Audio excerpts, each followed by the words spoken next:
ठीक है, तो आज की क्लास शुरू करते हैं। आप सभी को गुड आफ्टरनून।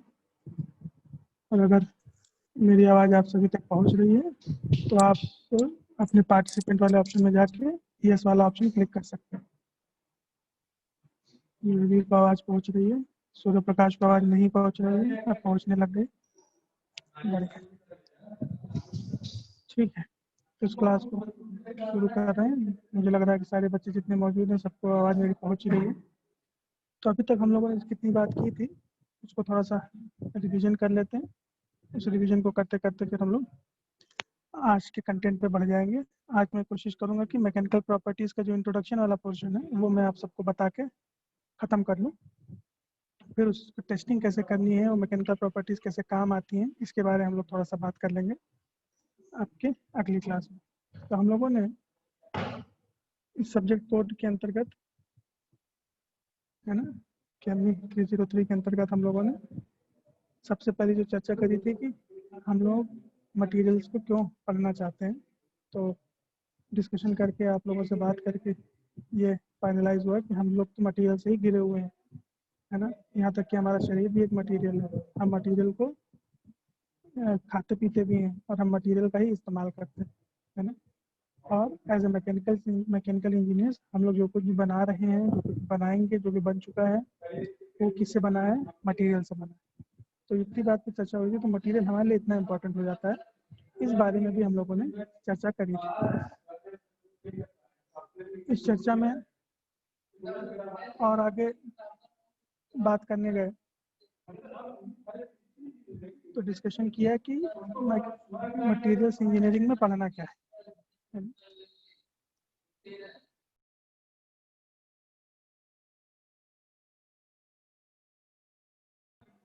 तो पढ़ना क्या है में हम लोगों ने बताया कि मटेरियल्स इंजीनियरिंग 4 बड़े खंभों पे टिका हुआ है ना।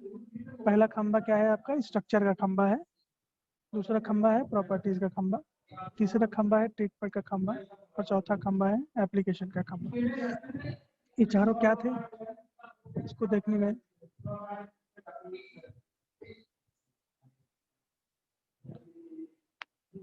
इसको देखने गए तो स्ट्रक्चर मतलब क्या हुआ, हर मटेरियल का अपना एक स्ट्रक्चर होता है ना। जैसे कुछ मटेरियल आप पाएंगे उनका इंटरनल स्ट्रक्चर कुछ ऐसा होता है ना, वो इस तरीके से, वो इस तरह से बने होते हैं। माउस से बना रहे हैं तो बहुत परफेक्ट नहीं बन पा रहा है, लेकिन आपको मिल गया होगा सेंस में क्या कहना चाह रहा हूँ। तो कुछ मटेरियल इस तरीके से बने होते हैं, कुछ मटेरियल इस तरीके से बने होते हैं जिनमें इस तरीके का स्ट्रक्चर उनके अंदर पाया जाता है। जैसा स्ट्रक्चर होगा उसके आधार पे ही हम कई चीज़ें आइडेंटिफाई कर पाते हैं। स्ट्रक्चर के आधार पे ही हम ये तय कर पाते हैं कि अल्टीमेटली इस मटेरियल की प्रॉपर्टी कैसी होगी, या इस स्ट्रक्चर के आधार पे ही हम ये तय कर पाते हैं कि इस मटेरियल के साथ किस तरीके का ट्रीटमेंट करेंगे, किस तरीके का हीट ट्रीटमेंट करेंगे कि मटेरियल हमारे काम में आने लग जाए।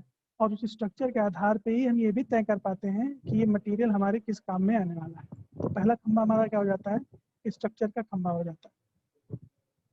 उसके बाद हम लोगों ने दूसरे खंभे के बारे में बात की। दूसरा खंभा क्या था, हमारी प्रॉपर्टीज, है ना। प्रॉपर्टीज में हम लोगों ने क्या बात किया, हम लोगों ने बात किया कि हर मटेरियल अलग अलग स्थिति में अलग अलग तरीके का व्यवहार करता है, लेकिन उस मटेरियल का व्यवहार किसी पर्टिकुलर स्थिति में सेम रहता है। फॉर एग्जांपल जैसे हमारा मेटल है ना, तो हमारा मेटल इलेक्ट्रिसिटी के संपर्क में आएगा तो एक एंड से दूसरे एंड तक इलेक्ट्रिसिटी को वो पास करेगा, है ना। ये मेटल की प्रॉपर्टी है। उस मेटल में कुछ नॉन मेटालिक चीज़ें मिला दें तो हो सकता है उस नॉन मेटालिक प्रॉपर्टी के कारण वो उस चीज़ को पास ना भी होने दें। जैसे लकड़ी है, वो इलेक्ट्रिसिटी को एक छोर से दूसरे छोर तक पास नहीं करेगी, तो ये क्या हो जाती है, ये इलेक्ट्रिकल प्रॉपर्टीज हो जाती है। ठीक है, तो इस बारे में हम लोगों ने बात की हुई थी।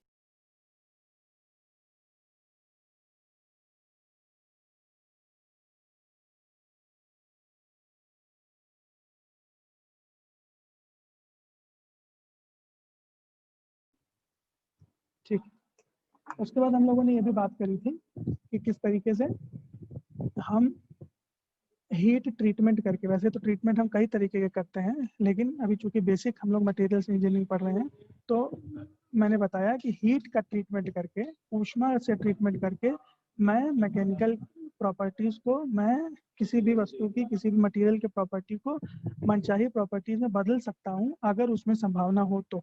जैसे कोई हार्ड मटेरियल है, उस हार्ड मटेरियल को नॉर्मल करने का एक तरीका होता है। अगर वो मटेरियल उसको अलाउ करेगा तो हम किसी हार्ड मटेरियल को नॉर्मल बना सकते हैं। उसको क्या बोला हम लोगों ने? ट्रीटमेंट। फिर आया चौथा खंबा, होता है एप्लीकेशन। कौन सा मटेरियल कहाँ पे इस्तेमाल होगा, किसी भी मटेरियल का क्या एप्लीकेशन हो सकता है, क्या यूज हो सकता है, इसको हम लोगों ने क्या बोला? एप्लीकेशन। ठीक है, तो ये 4 खंबे थे, इस पर हम लोगों ने बात करनी शुरू करी थी, तो इस पर डिस्कशन हो गया था। अब अगर इस पर्टिकुलर स्पॉट पे इन दोनों बातों में अगर किसी को कोई प्रश्न है तो वो हैंड रेज कर सकता है। मैं 30 सेकंड का समय दे रहा हूँ, आप अपने पार्टिसिपेंट के ऑप्शन में जाके हैंड रेज कर सकते हैं अगर किसी का कोई क्वेश्चन बनता है तो बताइए। और अगर क्वेश्चन नहीं बन रहा है तो मैं सबसे रिक्वेस्ट करूंगा कि नो वाले ऑप्शन को क्लिक कर दें। बढ़िया, ठीक है। दीपक को कोई क्वेश्चन नहीं करना है, आशुतोष को नहीं करना है, रवि को नहीं करना है, रवेश को नहीं करना है, सूर्य प्रकाश बताइए, माइक अनम्यूट करिए। हाँ सूर्य प्रकाश बताइए।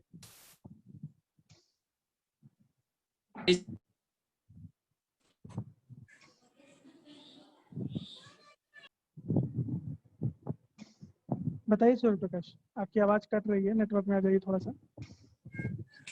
सर प्रॉपर्टीज एक बार फिर से बता दीजिए। अच्छा, नहीं प्रॉपर्टीज की तो हम बात कर ही रहे हैं। देखो अगला जो टॉपिक है हमारा वो तो प्रॉपर्टीज है ही पूरा। मैं ये कह रहा था कि 4 खंबे क्या है, ये समझ में आ गया है कि नहीं आ गया है? मतलब मटेरियल्स इंजीनियरिंग में हमको क्या पढ़ना है? एक स्ट्रक्चर पढ़ना है, यानी कोई भी वस्तु का इंटरनल स्ट्रक्चर कैसा है, किसी भी वस्तु की प्रॉपर्टी क्या है, यानी किसी चीज के संपर्क, जैसे लोड के संपर्क में आने पे कैसा व्यवहार करेगा, इलेक्ट्रिसिटी के संपर्क में आने पे कैसा व्यवहार करेगा, हीट के संपर्क में आने पे कैसा व्यवहार करेगा, ये उस मटेरियल की प्रॉपर्टीज हो जाती है। इसकी स्टडी हम लोग करेंगे। फिर हम लोग स्टडी करेंगे कि किसी भी मटेरियल के साथ अगर हीट के संपर्क में लाएं तो क्या उसकी हार्डनेस लाई जा सकती है, क्या उसकी हार्डनेस को गायब किया जा सकता है, क्या उसको सॉफ्ट बनाया जा सकता है, क्या उसको ब्रिटल बनाया जा सकता है। ये चीज़ भी हम लोग आगे पढ़ेंगे। ये तीसरा खंबा हो गया, उसको क्या बोला हम लोगों ने? ट्रीटमेंट बोला। और चौथा बोला कि किसी भी मटेरियल का क्या एप्लीकेशन होता है, कहाँ उसका इस्तेमाल कर सकते हैं, उसको क्या हम लोगों ने बोला? एप्लीकेशन। ये 4 चीज़ हम लोग पढ़ने वाले। तो प्रॉपर्टीज तो है ही डिटेल में, तो ये आ जाती है आपकी प्रॉपर्टीज। बढ़िया, ठीक है। तो मैकेनिकल प्रॉपर्टीज हम लोगों को पढ़ना था, तो मैंने ये बताया कि प्रॉपर्टीज कई तरीके की होती हैं, लेकिन हमारे मेन जो मुद्दे की बात है वो मैकेनिकल प्रॉपर्टी ही है। जैसे मैकेनिकल प्रॉपर्टी नाम क्या होता है? कोई भी वस्तु, कोई भी मटेरियल इलेक्ट्रिसिटी के संपर्क में आके कैसा बिहेव करेगी, ये उसकी इलेक्ट्रिकल प्रॉपर्टी है। कोई भी मटेरियल केमिकल के संपर्क में आके कैसा बिहेव करेगा, ये उसकी केमिकल प्रॉपर्टी है। कोई वस्तु देखने में कैसी है, उसका शेप, साइज, आकार, घनत्व, डेंसिटी, ये सारी चीजें क्या है, ये उसकी फिजिकल प्रॉपर्टी है। वहीं कोई भी मटेरियल किसी फोर्स के लगने पे, है ना, किसी लोड के लगने पे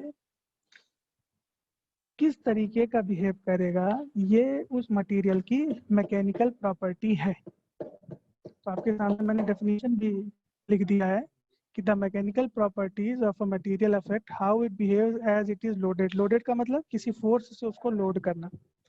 In other words, the mechanical properties of a material are those which affect the mechanical strength and ability of a material to be molded into suitable shape.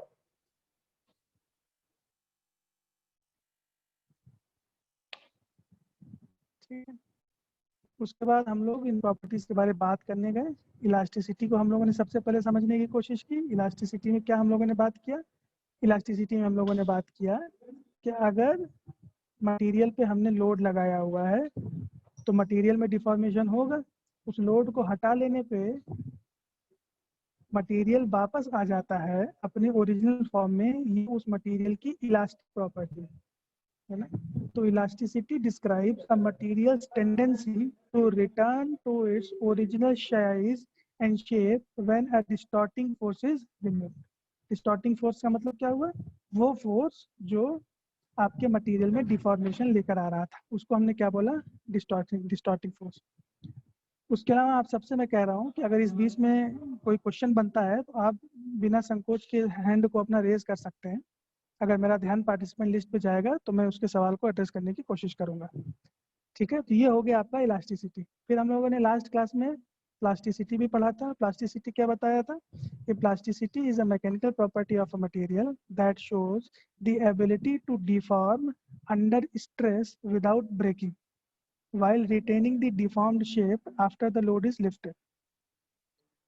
Metals with higher plasticity are better for forming. ये हम लोगों ने as example बात किया था।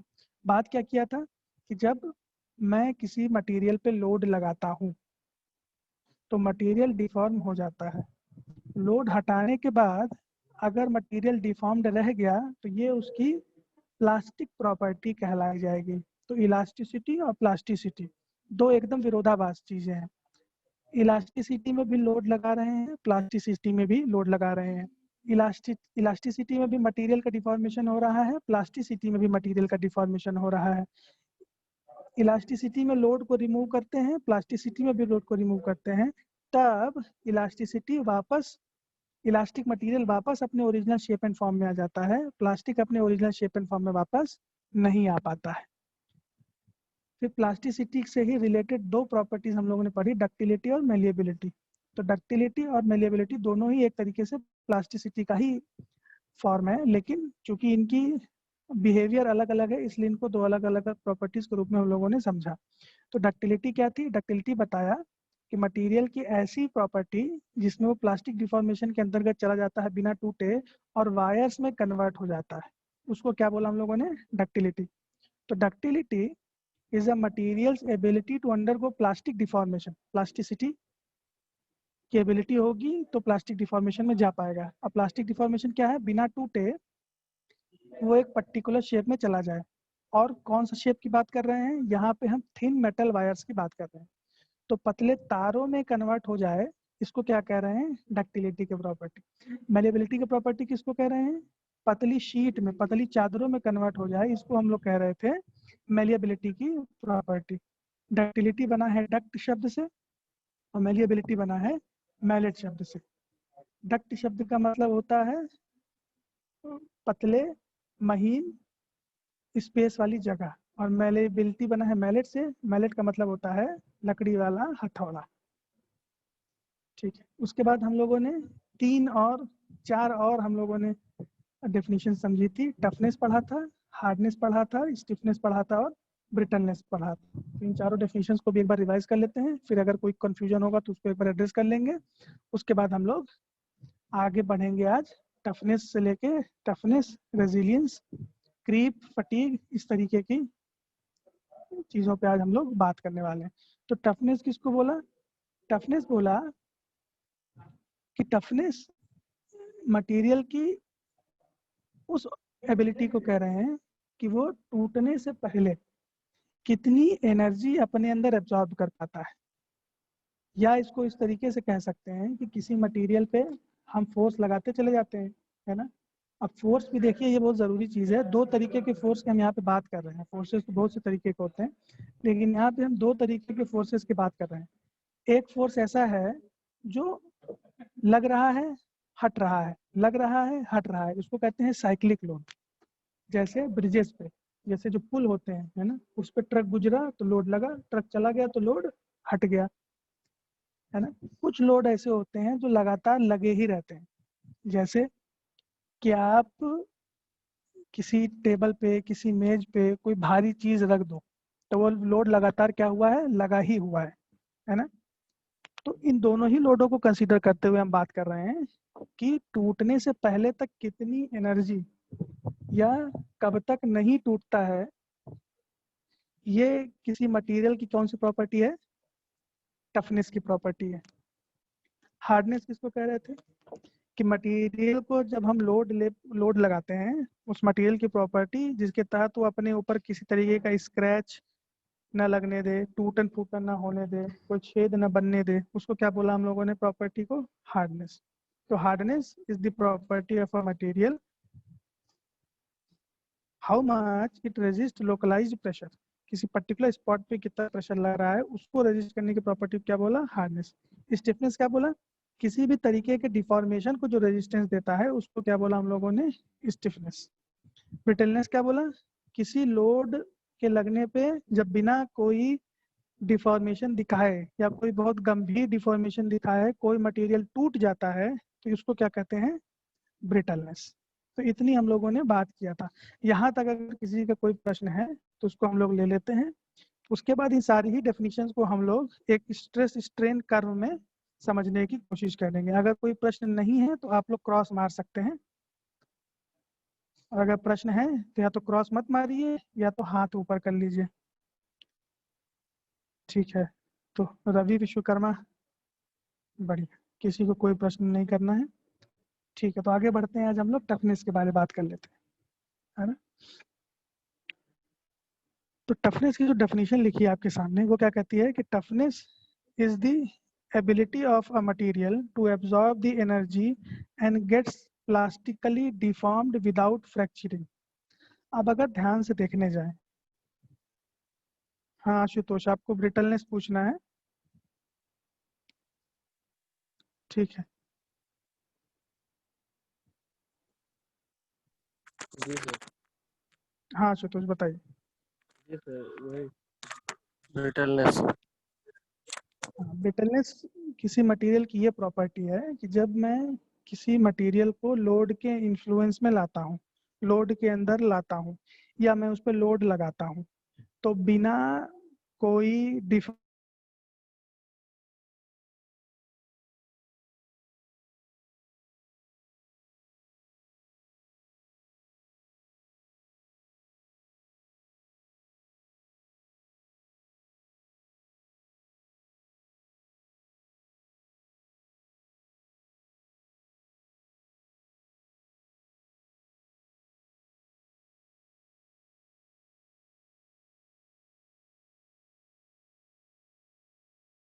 जी sir, sorry sir. Network, कोई बात नहीं, जी कोई जी, बात नहीं। नेटवर्क इशू तो है, मैं तो मैं पहले कह रहा हूँ, कोई बात नहीं। ठीक है सर। तो ब्रिटलनेस की डेफिनेशन हो गई थी कि नहीं आशुतोष, पता नहीं कब कटा। नहीं सर, नहीं होगा। ठीक है, ब्रिटलनेस की डेफिनेशन बात हो रही थी। तो ब्रिटलनेस क्या बता रहे थे, ब्रिटलनेस बता रहे थे कि जैसे शीशा होता है ना, शीशे पे अगर आप फोर्स लगा दीजिए, बेंडिंग फोर्स लगाइए, तो शीशा क्या करता है, बहुत हल्का सा डिफॉर्मेशन दिखा के या बिल्कुल कोई भी डिफॉर्मेशन दिखाए वो टूट जाता है। इस प्रॉपर्टी को क्या कहते हैं, उस मटेरियल की ब्रिटलनेस प्रॉपर्टी कहते हैं, है ना। तो देखने जाए तो डेफिनेशन ये लिखा हुआ है कि brittleness usually means that a material breaks without noticeable plastic deformation. Plastic deformation का मतलब क्या हुआ, जो परिवर्तन करना चाह रहे हैं उस परिवर्तन को दिखाए बिना जब मटेरियल टूट जाता है तो उसको क्या कह रहे हैं, ब्रिटलनेस। उसका सबसे अच्छा एग्जांपल होता ब्रिटलनेस। है ग्लास। इसका सबसे अच्छा एग्जांपल है ग्लास। ग्लास में जैसे ही आप फोर्स लगाते हैं तो वो टूट जाता है, ठीक है। जी सर। आगे बढ़ते हैं टफनेस पे। तो अब देखने जाएंगे तो टफनेस क्या है। अब मैं टफनेस को शुरू किया था मैंने, तो मैं कुछ आपको फिनोमेना दिखाना चाहता हूँ, ठीक है। एक फिनोमेना ये है कि आपके पास एक, मान लीजिए लोहे की रॉड है पतली सी, ठीक है। ये थोड़ा सा आपको इमेजिन करना पड़ेगा, आप ये इमेजिन करेंगे तो सारी डेफिनेशन आपको धीरे धीरे क्लियर हो जाएगी। तो आपके पास मान लीजिए एक माइल्ड स्टील की रॉड है, उस रॉड पे आप दोनों किनारों से उसको पकड़ के आप बेंड करने की कोशिश करते हैं। मान लीजिए कि ये आपकी रॉड हो गया, ठीक है। इसको आपने क्या किया, आपने दोनों हाथों से यहाँ पे इस तरह से पकड़ा और अब आप इसको बेंड करने की कोशिश करते हैं, ठीक है। ये बेंड अगर नहीं हो रहा है तो ये इस रॉड की स्टिफनेस है, ठीक है। बात क्लियर हो गया। ये अगर बेंड नहीं हो रहा है तो ये इस मटेरियल की स्टिफनेस है। अगर ये बेंड हो गया तो इसको हम कहेंगे कि ये डिफॉर्म हो गया। उसके बाद आप इस फोर्स को हटा दीजिए, दोनों फोर्स को आप हटा दीजिए। अगर फोर्स हटाने के बाद ये रॉड वापस अपने शेप में आ गया तो ये उस रॉड की इलास्टिसिटी है, और अगर ये रॉड अपने शेप में वापस नहीं आया तो ये उस रॉड की प्लास्टिसिटी है। लेकिन डिफॉर्म होने से पहले, यानी प्लास्टिकली डिफॉर्म होने से पहले उसने कितनी एनर्जी अपने अंदर एब्जॉर्ब करी थी। मतलब आप फोर्स लगा रहे हैं तो कोई एक ऐसी स्थिति आएगी जब तक ये वापस जाएगा। मतलब आप अपने अगर पढ़ रहे हैं, आपके हाथों में कलम होगी तो आप उस कलम को अपने हाथ में लेके, है ना, उस पर बेंडिंग फोर्स लगा सकते हैं, है ना। तो मैं अपना कैमरा ऑन कर रहा हूँ, है ना?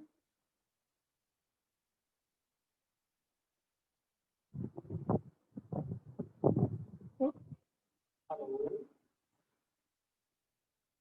अरे हमारा 25 तरीके का तो अगर आप लोग देख पा रहे हो, नहीं यार, तो अगर स्क्रीन शेयर हो रही है क्या? No sir.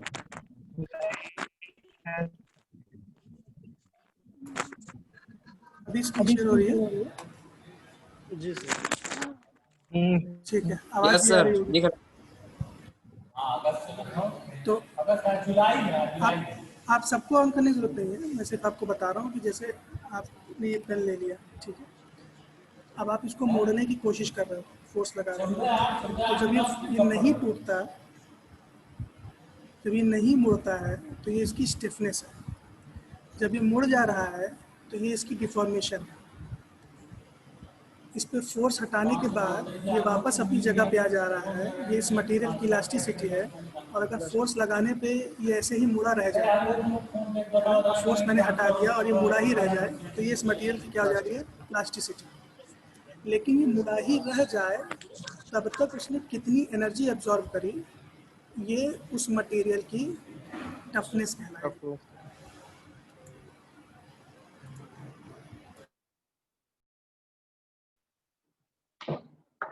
ठीक,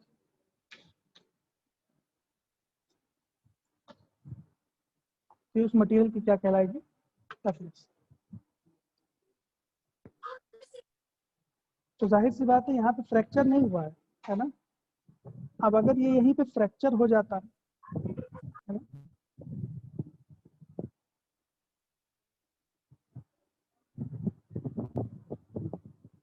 टफनेस एक बार हो चुका है, ठीक है, तो टफनेस और अच्छे से एक्सप्लेन हो गया, कोई बात नहीं। ठीक, तो फ्रैक्चर ना हो तो उसको क्या कह रहे हैं, टफनेस। सिर्फ डिफॉर्म होने से पहले तक उसने जो एनर्जी एब्जॉर्ब करी है उसको क्या कह रहे हैं, रेजिलियंस। डिफॉर्म होने के जस्ट पहले तक उसने जितनी एनर्जी अपने अंदर एब्जॉर्ब करी है उसको क्या कह रहे हैं, रेजिलियंस, है ना। तो हम लोग एक स्ट्रेस स्ट्रेन का ग्राफ बनाते जाते हैं कि जैसे जैसे ये स्ट्रेस बढ़ता चला जाता है वैसे वैसे स्ट्रेन भी ग्रेजुअली बढ़ता चला जाता है ना। और एक स्थिति के बाद ये मटेरियल गिव अप कर देता है, तब स्ट्रेस उतनी लगाने की जरूरत नहीं पड़ती है, लेकिन स्ट्रेन बढ़ जाता है। और एक समय बाद ऐसा आता है कि जब मटेरियल आपका पूरा टूट जाता है, तो इसको हम लोग डिटेल से पढ़ेंगे।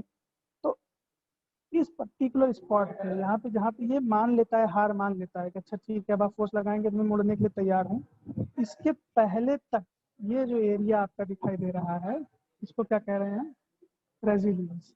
और ये जो टूट गया यहाँ पे, टूटने से पहले का जो ये एरिया दिखा रहा है इसको क्या कह रहे थे हम, टफनेस। ये आपका टफनेस हो जाता है और ये आपका रेजिलियंस। क्रीप समझ लेते हैं। क्रीप किसी मटेरियल की प्रॉपर्टी है। अब क्रीप और फटीग को दोनों को ना लगभग एक साथ समझना पड़ेगा, क्रीप को और फटीग को। फटीग का हिंदी का मतलब होता है थकान और क्रीप का मतलब होता है घसीटना, घसीटना। तो इन दोनों चीजों को एक साथ समझते हैं, ठीक है। मान लीजिए कि कोई तार हो, ठीक है, और उस तार पे हमने कोई लोड लगा दिया हो, यानी उसको लगातार हम खींच रहे हैं, उस पर लोड हटा नहीं रहे हैं, उसको हम खींच रहे हैं। खींचते गए खींचते गए खींचते गए खींचते गए एक स्थिति ऐसी आएगी कि वो जो तार था वो धीरे धीरे क्या हो जाएगा, पतला होने लगेगा बीच में से, है ना।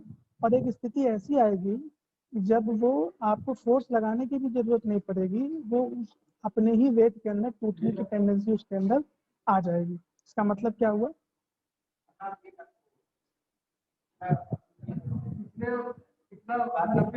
जैसे कि मान लीजिए ये आपका कोई तार है, ठीक है, इस पे आप लगातार फोर्स इस तरीके से लगा रहे हैं, दोनों तरफ से आप इस पे फोर्स लगा रहे हैं, ठीक है। तो जब इस पे फोर्स लगा रहे हैं तो धीरे धीरे क्या होगा, ये इलांगेट होना शुरू होगा, ये लंबा होता चला जाएगा और बीच में से इसके टूटने की प्रवृत्ति स्टार्ट हो जाएगी। तो फोर्स आप रिमूव नहीं कर रहे हैं और एक ऐसी स्थिति आ रही है कि जब ये तार अपने ही लोड में टूटने के लिए तैयार है, तो उसको हम क्या कह रहे हैं, क्रीप। वहीं फटीग के लिए आपके लिए सबसे अच्छा एग्जांपल है कि जब कोई पतला सा तार हम लेते हैं तो उसको तोड़ने के लिए हम क्या करते हैं, कभी नीचे की ओर मोड़ते हैं, कभी ऊपर की ओर, नीचे ऊपर करते हैं, वो तार क्या हो जाता है, टूट जाता है। तो इसमें देखने जाएं तो हमने क्या किया, हमने किसी मटेरियल पे लोड लगाया, हटाया, लगाया, हटाया, लगाया, हटाया, इसको क्या बोला, साइक्लिक लोडिंग। तो कोई मटेरियल जब साइक्लिक लोडिंग के अंदर जाते हुए टूटने की कगार पे पहुंच जाता है और अल्टीमेटली टूट जाता है, तो उसको क्या बोला, फटीग। वो उस मटेरियल की क्या थी, थकान। तो क्रीप किसको बोल रहे हैं, क्रीप परमानेंटली डिफॉर्म हो जाता है इस पे, मैकेनिकल स्ट्रेसेस, जो एक्सटर्नल मैकेनिकल स्ट्रेसेस हैं। लेकिन ये स्ट्रेसेस कब बनते हैं, जब आपका मटेरियल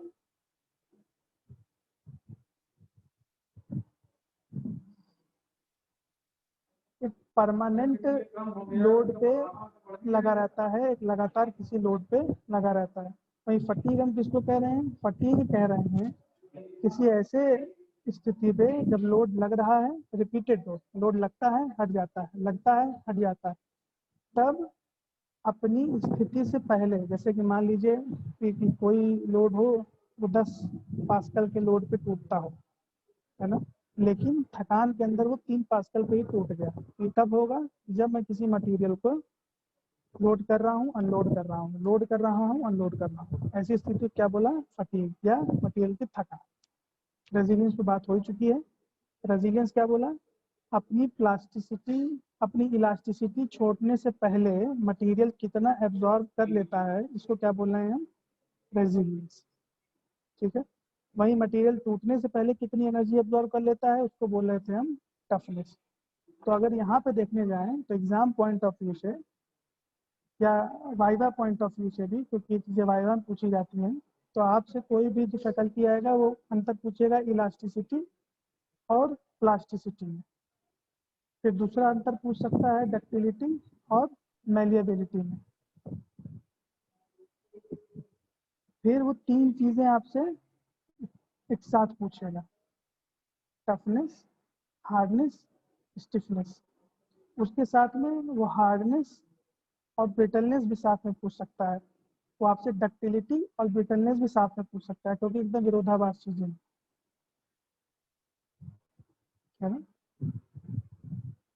उसके अलावा टफनेस और रेजिलियंस को भी एक साथ पूछता है, क्योंकि ये दोनों भी लगभग एक जैसी प्रॉपर्टी है। खाली बेसिक अंतर इतना है रेजिलियंस में, रेजिलियंस अपनी इलास्टिसिटी छोड़ने से पहले कितनी एनर्जी अब्जॉर्ब करता है, ये रेजिलियंस है। और टफनेस टूटने से पहले कितनी एनर्जी अब्जॉर्ब करता है, ये क्या हो जाता है आपका, टफनेस। तो जब स्ट्रेस स्ट्रेन ग्राफ हम लोग पढ़ेंगे तब रेजिलियंस और टफनेस को और अच्छे से वहाँ पे एक्सप्लेन करेंगे। उसके अलावा क्रीप और फटीग के बारे में लोग पूछते हैं। क्रीप और फटीग भी देखने जाएं तो दोनों ही एक ऐसी प्रॉपर्टी हैं जब मटेरियल अपनी क्षमता से पहले ही टूट जाता है। लेकिन उसकी क्षमता कब हिलती है, क्रीप में उसकी क्षमता हिलती है जब कोई भी मटेरियल लगातार किसी लोड पे बना रहता है।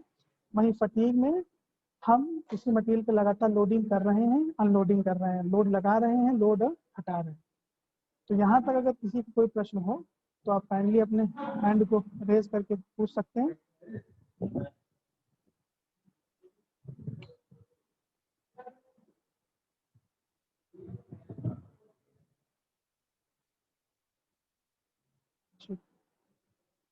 ऋतिक राय, अपना माइक बटन अनम्यूट करो। ऋतिक राय।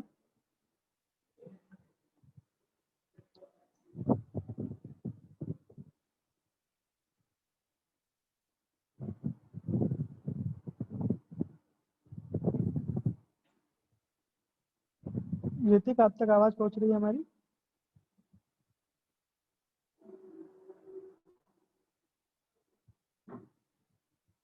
ठीक। उसके अलावा 3 तरीके की प्रॉपर्टीज और हैं जो मैं आप लोगों के सामने शेयर करना चाहता हूँ।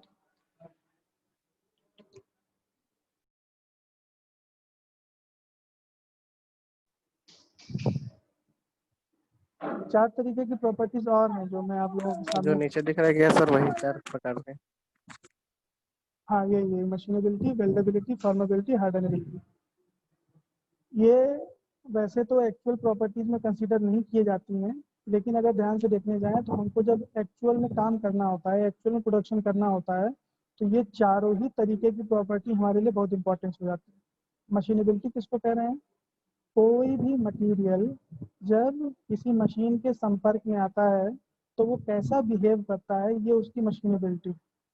फॉर एग्जांपल, आपने शीशा किसी लेथ मशीन पे लगाया, उस पर जैसे ही फोर्स लगाया शीशा टूट गया, यानी शीशा मशीनेबल नहीं है। वहीं आपने माइल्ड स्टील लगाया, माइल्ड स्टील को लेथ में लगा के उस पर टू लगाया और वो आसानी से कटता चला गया, तो ये उसका क्या हो गया? मशीनेबिलिटी हो गया। यानी कटिंग फोर्सेस, शेयरिंग फोर्सेस के अगेंस्ट में कोई मटेरियल कैसा बिहेव करेगा, ये उसकी मशीनेबिलिटी। वेल्डेबिलिटी किसको कह रहे हैं? जब मटेरियल को ऊष्मा के द्वारा, प्रेशर के द्वारा, ऊष्मा और प्रेशर के द्वारा जब हम जोड़ने का प्रयास करते हैं तब मटेरियल कैसा रिस्पॉन्स करता है, ये उस मटेरियल की वेल्डेबिलिटी है, वेल्डिंग कर पाते हैं।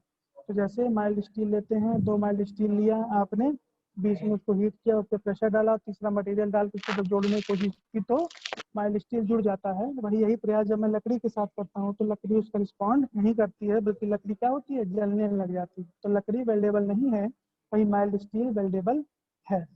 फॉर्मेबिलिटी कह रहे हैं कि जब मैं किसी मटेरियल पे प्रहार करता हूँ, चोट पहुंचाता हूँ, ताकि वो मेरे मनचाहे फॉर्म में बदल जाए। जैसे लोहार का काम होता है, जैसे सोनार का काम होता है। तो लोहार और सोनार क्या करते हैं? वो मटेरियल पे चोट पहुंचा पहुंचा के किसी पर्टिकुलर फॉर्म में लेके आते हैं। जैसे तलवार बनाने वाला, वो खूब चोटें पहुंचा पहुंचा के उसको तलवार को उस फॉर्म में लेकर आता है ना। तो कुछ इस फॉर्म का रिप्लाई नहीं करते।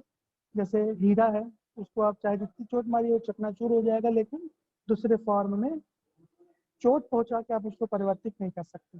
आप हीरा को काट सकते हो, मशीन कर सकते हो हीरे से ज्यादा किसी हार्ड मटेरियल से। फिर चौथी प्रॉपर्टी होती है हार्डनेबिलिटी। मैं किसी मटेरियल को हार्ड बनाना चाहता हूँ हीट के द्वारा, ऊष्मा के द्वारा, वो ऐसी स्थिति में कैसा रिस्पॉन्ड करती है, ये उस मटेरियल की क्या है? हार्डनेबिलिटी।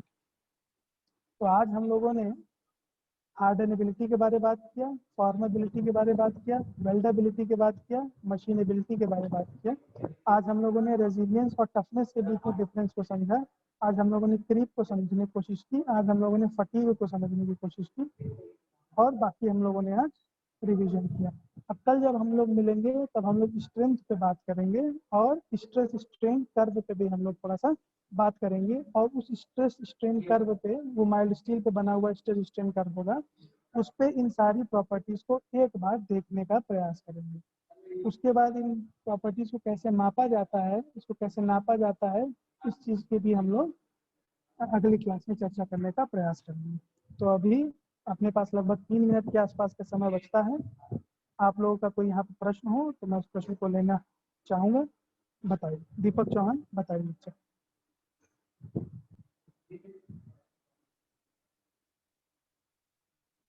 हाँ बताइए आशुतोष। सर प्रोबेबिलिटी एक बार फिर से बता दीजिए। फॉर्मेबिलिटी, जी सर। देखो यहाँ पे 3 तरीके की चीजें हैं, है ना। इन 3 चीज को पकड़ो खाली। मैं कोई भी चीज जब मैन्युफैक्चरिंग करता हूँ तो या तो मैं उसको काट के किसी शेप में लेके आता हूँ, ठीक बात है, जी सर। शेप में लेकर आता हूँ। मेरी आवाज आई? जी जब मैं सर। किसी मटेरियल को बनाने जाता हूँ तो मैं उसको काट के किसी शेप में लाने की कोशिश करता हूँ, ठीक है। मैं उसको जोड़ के किसी शेप में लाने की कोशिश करता हूँ, या मैं किसी मटेरियल को दबा के या पीट पीट के किसी फॉर्म में लाने की कोशिश करता हूँ। तो कट जी के जो फॉर्म में बनने की बन जाए उसको मशीनेबिलिटी कहते हैं। जो काटने के बाद ऊष्मा से जुड़ जाने के प्रयास में काम आए उसको हम वेल्डेबिलिटी कहते हैं। वहीं पीट पीट के जब मैं किसी को फॉर्म में लाने की कोशिश करता हूँ, जैसे हम जंजीर बनाते हैं, जैसे हम चेन बनाते हैं, है ना, वो एंकर बनाते हैं हम लोग, लोहा सोना चांदी। रिस्पॉन्ड करने वाले, उसको क्या कहते हैं हम, फॉर्मेबिलिटी कहते हैं। ठीक है, वही हार्डनेबिलिटी किसको कह रहे हैं, हार्डनेबिलिटी कह रहे हैं कि जब मैं किसी मटेरियल का हीट ट्रीटमेंट करने जाता हूँ तो वो हीट ट्रीटमेंट अपने ऊपर होने के खुद को हार्डनेस में परिवर्तन करने को रेडी होता है, उसको क्या कह रहे हैं, हार्डनेबिलिटी।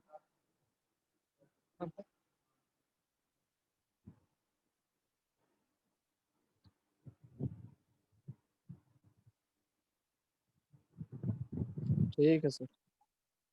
खाली सर डिस्टेंस वर्क करना क्या? इसमें सत्येंद्र सर का और अखिलेश पांडे सर का साइन बचा। ठीक ठीक है, तो 1 मिनट से भी कम का समय बचा हुआ है। अभी भी अगर किसी को कोई प्रश्न करना है तो उसको कर सकता है। बाकी मुझे लगा है कि आप सभी लोग क्लास में मौजूद थे। एक बच्चा रिस्पॉन्ड नहीं कर रहा था, वो ऋतिक राय, और मुझे लग रहा है कि वो मैकेनिकल का है भी नहीं। क्यों, ऋतिक अपने ब्रांच का है क्या? नहीं सर, अपने ब्रांच का नहीं है। ऋतिक राय मौजूद था क्लास में, कोई बात नहीं। सीएस का है सर। कोई बात नहीं, कोई इशू नहीं है। उसके अलावा मैं आप लोगों को एक छोटा सा काम सौंपने वाला हूँ, तो जल्दी से मैं इस काम को बता देता हूँ आप लोगों को। काम ये है कि हम लोग करीब 1-1.5 हफ्ते से लगातार क्लासेस ले रहे हैं, उसमें कई तमाम तरीके की दिक्कतें आ रही हैं, तो टीचरों से हम लोगों ने बात करके उनकी दिक्कतों को नोट आउट किया है। मैं चाहता हूँ कि बच्चे भी अपनी दिक्कत एक बार बताएं।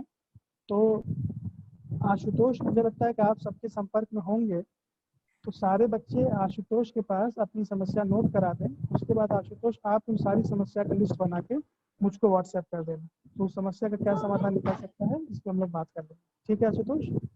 ठीक है सर। ठीक है, तो इसी के साथ मैं अपनी क्लास को एंड कर रहा हूँ। किसी भी पल आपकी क्लास एंड हो सकती है। आप लोग आए क्लास में, बहुत बहुत आपका thank you sir, thank you thank you sir, sir. Thank you so much. Thank you sir.